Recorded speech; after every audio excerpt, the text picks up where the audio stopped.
This is the Canon R2D2 Mark II. No, it's not. I just can't say it right, and I'm just can't be bothered to keep trying. So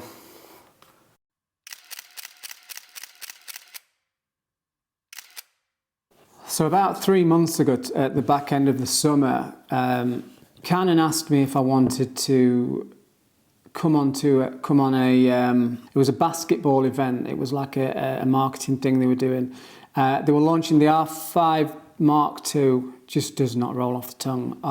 R5 Mark II. They were launching this one, and the R1 as well was there. There was every Canon lens ×4 lined up on this 30-yard table. There was about 20, maybe 30 R5 bodies, and same for the R1. It was in a basketball arena, and they were launching this, and they basically invited a load of photographers to come and have a play with them, really. Shoot some basketball. The Sheffield Sharks were doing a training session, and basically they just let us loose with whatever we wanted to play with, which was cool. But then Canon saw the images that I took and thought, poor kid, he's useless. And so they asked me if I wanted to bring it into the studio, if I wanted to borrow it for a couple of weeks. So Jack from Canon in Sheffield loaned me his R5 Mark II and 100mm macro lens, and then Canon UK sent me the 2870 and the 50 f1.2. So I was quite looking forward to getting this in the studio, to be honest. Like I said, I'd had to play with it down at the basketball arena. And it blew me away on the day. It was amazing. I mean, it's got like Wi-Fi built in. I don't know how many frames. They didn't even send me a manual, which is good because I wouldn't have read it. And I don't read manuals, and I never have, because life's too short. And also, I'm 54. You don't know how long you've got left. That could be quite prophetic if I get... Anyway, let's not go there. So this is not a review. I just wanted to play with this, and Canon duly obliged me and indulged me. So got it into the studio. When I first started using it, because I've not read the manual as well, but when I first started using it, it felt almost like the camera was guiding me, kind of thing, like I wasn't in full control of it. That's purely down to me not sort of like getting into it and just sticking it in manual and just saying what's the shutter speed, what's the aperture, and, you know, using it like I use the GFX. It is completely and utterly different to my GFX. In that it's just so much more advanced, and I barely touch the surface with this, and that's why it's not a review. You're not going to get a review out of me. I rarely talk about gear anyway, but because Canon loaned me this, and I did do a couple of cool little shoots on it, I just thought I'd share it with you. The 2870, this is a cool lens. This really did blow me away. I mean, all the Canon lenses are good. All the L series lenses are always amazing. You know exactly what you're getting with them. Same with the Canon bodies, to be fair. Every Canon, I used to have the 5Ds, I had every mark of 5D, and they were just always so reliable and like just did everything like really, really well. So I wouldn't expect anything else from this, really. But images, absolutely stunning.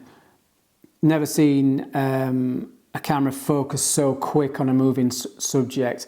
When the first shoot I did with it was on the London workshop just a couple of weeks ago, and it was all dead.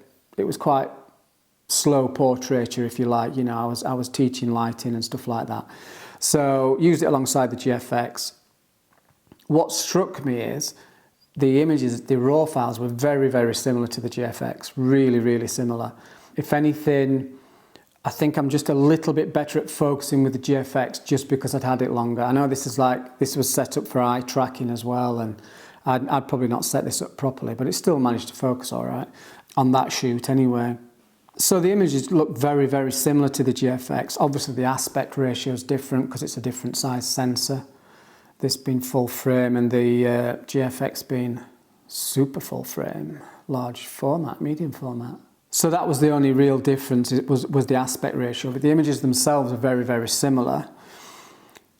After that, I was keen to get into my studio back in Sheffield and just do a quick test shoot really. So I just threw together a quick test shoot with Amelia and Laura, the makeup artist, where we just wanted to test how it looked and how it worked with a moving subject, because Amelia moves quite a lot. She's always talking, she's always laughing, her face is sort of like, you know, to and fro.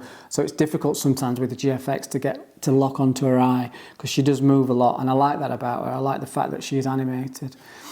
So I used the 2870 on that shoot, and it kept up like amazing. Even when she threw her head back, the eyeballs absolutely pin sharp. So I mean, that's pretty unreal. That is, we always say we use the term game changer a lot. So you see it on every YouTube thumbnail, and you watch it, and there's no game being changed. But this kind of thing, for a portrait photographer, which you sometimes think of as a still thing, it's like a very slow thing. But often I'm trying to sort of like get more movement in my shots, so that's where that kind of autofocus comes in. But I really absolutely loved it. I know this lens is a bit of a chunk, but I always find as well with the bigger lenses, the heavier lenses, it helps you kind of steady it. This has got up to, I think, 7.5 stops or even up to 8 stops of IS, depending on which lens you use. So it's not, camera shake's not often going to be an issue. But often I'll handhold down to about a 15th of a second, so I really like a kind of weighty lens or camera, just so that I can steady it. And it's really, really well balanced. Even though this is quite a small body, that big chunk of glass on the front, it's still quite well balanced, I find. And I had no problems using it all day. So beautiful lens. I used the 50 as well in London, and I also borrowed Chris, who was on the workshop, and also who I was there to teach him lighting, but he was sort of like teaching me how to use a Canon. I borrowed his 85 as well when I shot Nevena, and shot her on the 50 as well. So I've done 2 shoots with this camera and these 2 lenses, and I think it's pretty cool. I think it's pretty amazing, to be honest. I wouldn't swap it for my GFX. I think it's a different kind of system. It's the kind of system I would use alongside the GFX for different jobs, really. When I used to shoot ecom, something like this would be perfect for switching between video and stills and all that kind of thing. But no, it's an absolutely beautiful camera. I've been out of the loop for a while with SLRs since I sold my 5Ds, and I went onto the GFX system, and that was it. I was sort of like set. So I never really looked into other cameras. But having seen this and used it, it's just very intuitive, having used Canons before.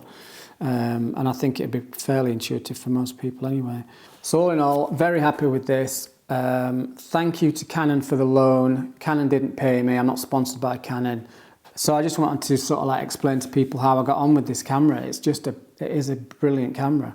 So if you're thinking about getting one, do it.